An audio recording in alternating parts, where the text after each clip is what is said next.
ராசவீதியை மோப்பாக கொண்ட ஒரு 4 பரப்பு காணி விற்பனைக்கு வந்திருக்கு. இது எவ்விடத்தில் இருக்குன்னு சொன்னால், ராசவீதி இதில் இருக்கிற குறிச்ச எடிஃபிகேஷனுக்கு போகிற அந்த முடக்கிலேருந்து கொஞ்சம் ஒரு 50 மீட்டர் முன்னே போனீங்கன்னு சொன்னால் ரோட்டோடையே அந்த காணி இருக்குது. இது கிருஷ்ணங்கோயில் சந்திக்கு போக தேவையில்லை. இந்த கொளத்துக்கும் அந்த கிருஷ்ணங்கோயில் சந்திக்கும் இடையில் அந்த ரோட்டோடைய பிரதான வீதி முகப்பாகவே ஒரு 4 பரப்பு காணி வந்து இதில் இருக்குது.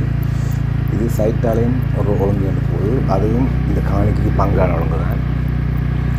பிரதான வீதி முகப்பாக இந்த காணி வந்து ஒரு கடை கட்டவோ இல்லாட்டி வேறு ஒரு பில்டிங் அடிக்கவோ இல்லை வீடு கட்டவோ ஒரு பொருத்தமான ஒரு காணி. இந்த காணியின் விலை வந்து ஒற்றுப்பரப்பு 80 லட்சம் ரூபான்னு சொல்லப்படுது. ஆனால் நீங்கள் காணியை பார்த்தா பிறகு விலையில் வந்து கழிச்சு கொள்ளக்கூடியதாக இருக்கும்.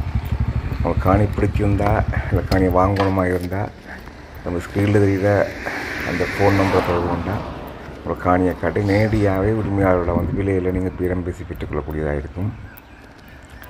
இது நல்லூர்லேருந்து பார்த்தீங்கன்னு சொன்னால் கிட்டத்தட்ட ஒரு 4 கிலோமீட்டர் தூரத்தில் அந்த நல்லூரில் பின் வீதியால் வரைக்கும் 4 கிலோமீட்டர் தூரத்தில் இந்த காணி வந்து அமைஞ்சிருக்கு. இது இப்போ பிரதான வீதியை மோப்பாக கொண்டிருக்கிறதால உங்களுக்கு இப்போ கொளிச்சிங் இருக்கிறதால இப்போ விடுதிகள் அமைக்கலாம், ஒரு பொருத்தமான காணியாக கூட இருக்கலாம். உங்களுக்கு மேலதிகமாக இந்த காணி பற்றிய விவரங்கள் ஏதாவது தேவையாக இருந்தால் எமது இந்த தொலைபேசி இலக்கத்தை தொடர்பு கொண்டால் வந்து உங்களுக்கு காணி தொடர்பான சகல விஷயங்களும் சொல்லக்கூடியதாக இருக்கும். இந்த காணி வந்து இப்போ ஒரு பேங்கில் லோன் எடுக்கக்கூடிய அளவில் இந்த ஆவணங்கள் வந்து சரியாக காணப்படுது. அப்படி உங்களுக்கு லோன் எடுக்கணுன்னா கூட வந்து அதுக்குரிய ஒழுங்குகள் உங்களுக்கு நாங்கள் செய்து தருவோம்.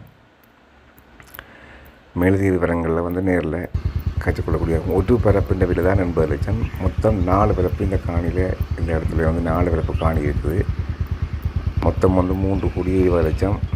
ஆனால் விலை வந்து கழித்து கொள்ளக்கூடிய விலையாக இருக்குது. நாங்கள் பேசி தீர்மானித்துக் கொள்ளக்கூடியதாக இருக்கும்.